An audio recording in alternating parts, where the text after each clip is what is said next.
नया फिर दिन हुआ पुरानी रात का, करे सौ शुक्र हम खुदा की जात का, खुदा की जात का, नया फिर दिन हुआ। आज की आयत। फिर उन्होंने उनके बारे में कुरा डाला और कुरा मत्तिया के नाम का निकला, बस वो उन 11 रसूलों के साथ शुमार हुआ। इमाल पहला बाब 26वीं आयत। अजीज़ो, अदद या हिंसे इंसानी ज़िंदगी में बड़ी अहमियत के हामिल हैं। खेल का मैदान हो या कोई मुकाबलेबाजी का शोबा, कारखाना, फैक्ट्री या कोई दफ्तर हो, लोगों की एक मखसूस तादाद मुतय्यन की जाती है। इसके बाद नो वैकेंसी का बोर्ड आवेज़ा कर दिया जाता है। ये काम को मुनज़्ज़म रखने का एक बेहतरीन असूल है। इस असूल के तहत टीम या ग्रुप का चुना हुआ कोई फ़र्द अपने दायरा कार में रहकर जिम्मेदारी सरअंजाम देता है। लीडर का वफादार और अदारे के कवानीन का पाबंद भी होता है। अलावा अज़ीज़, अदारे की इज़्ज़त और नामूस का ख्याल रखने के साथ इसकी तरक्की और कामयाबी के लिए भी अपनी सलाहियतों को भरपूर तरीके से इस्तेमाल करना उसके फ़राइज़ में शामिल है। पर अगर टीम में किसी वजह से कोई कमी पेशी हो जाए जो कि नागुज़ीर है, तो ये लीडर के लिए लम्हाए फ़िक्रिया है, मगर अदारे के कवायद व ज़वाबित के तहत वक्त पर इसको मुमकिन बना दिया जाता है। संजीदगी की बात तो ये है कि हर एक शख्स इनफरादी तौर पर अपने ग्रुप, जमात या टीम के लिए इंतहाई अहमियत रखता है।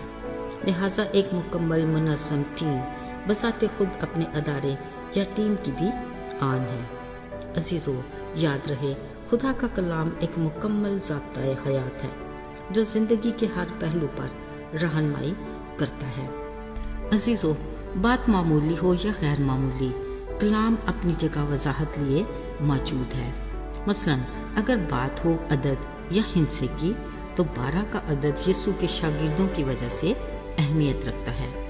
कलाम मुकद्दस में जहाँ यीशु की ज़मीनी ज़िंदगी के वाक़यात शुरू होते हैं, वहाँ 70 शागिर्दों का जिक्र है, मगर एक बार पूरी रात दुआ में गुजार कर इनमें से सिर्फ 12 शागिर्दों को चुना गया। शायद हम ये सोचते हैं कि 12 शागिर्द ही क्यों, कम या ज़्यादा भी हो सकते थे, मगर कहा जाता है कि 12 हुकूमती कामलियत का अदद है। खुदा की चुनी कौम को 12 कबीलों में तकसीम किया गया।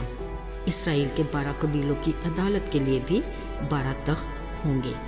नए यरूशलेम के दरवाजे 12 मोतियों के होंगे और ज़िंदगी के दरख्त पर 12 किस्म के फल पैदा होंगे। अजीज़ों, याद रहे, यीशु मसीह के पकड़वाए जाने पर यहूदा अस्करियोती को निकाल कर अब शागिर्दों की तादाद 11 थी। इन्हीं को वो अपने जी उठने के बाद भी दिखाई देते रहे, और अब जब यीशु का नजात की तकमील के बाद आखिरी दिन था, उनके 11 शागिर्द गलील के उस पहाड़ पर गए जो यीशु ने उनके लिए मुकर्रर किया था। उन्होंने उसे देखकर सजदा किया। तब यीशु ने उन्हें आसमान की मुनादी का मिशन उनके सुपुर्द किया। कलाम मुकद्दस में लिखा है, इसके साथ वो आसमान पर उठा लिए गए और बदली ने उन्हें छुपा लिया। यीशु ने उन्हें ये हदायत की कि तुम यरूशलेम में ही रहना जब तक तुम्हें कुव्वत का लिबास ना मिले, यानी यीशु की तरफ से मददगार रूल कुदस।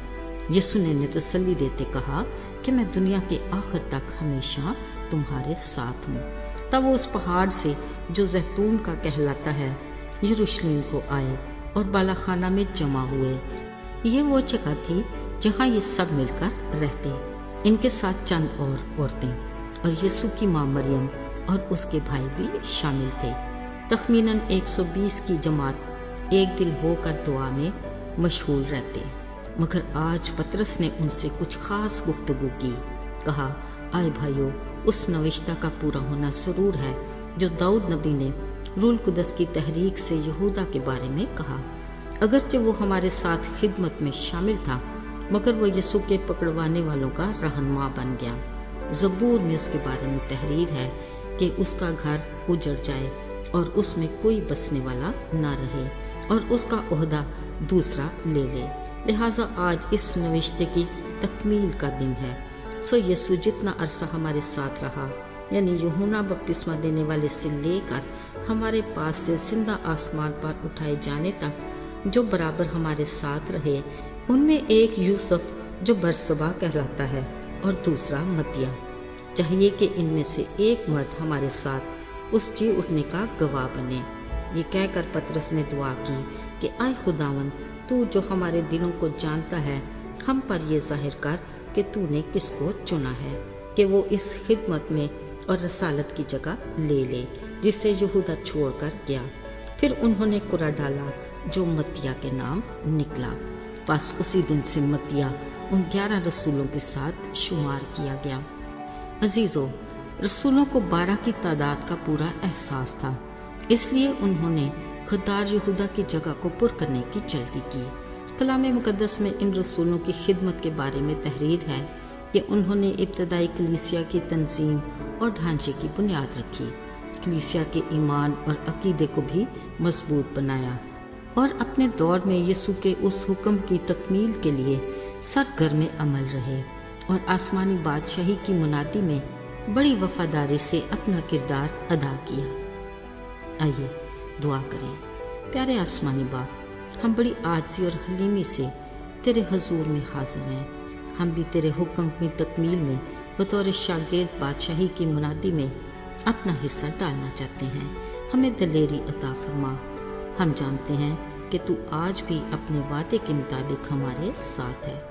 हमारी रहनुमाई फरमा और अपनी खिदमत का मौका अता कर। यीशु के नाम में तुझसे मांगते हैं, कबूल कर। आमीन।